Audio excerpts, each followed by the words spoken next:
ফুটবলের স্বর্গরাজ্য ইউরোপের মাটিতে ম্যাচ খেলতে প্রথমবার পা রাখেন লাল সবুজের প্রতিনিধিরা।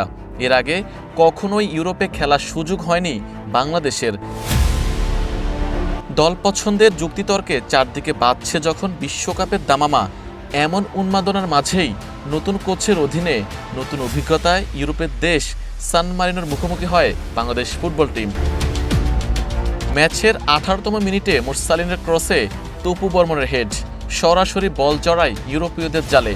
1-0 লিডে উৎসবে মাতেন হামজা চৌধুরীরা।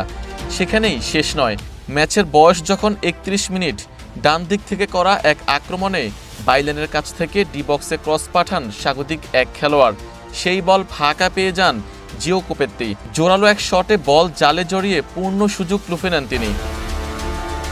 আর তাতেই হতাশায় ডুবে যান জয়ের স্বপ্ন দেখতে থাকা বাংলাদেশের কোটি ফুটবল ভক্তের।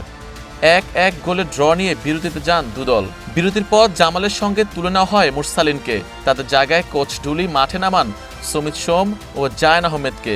ম্যাচের তখন 86 মিনিট। বক্সের একটু সামনে থেকে হামজার নেওয়া ফ্রি কিকে কেউই পা ছোঁয়াতে পারেননি।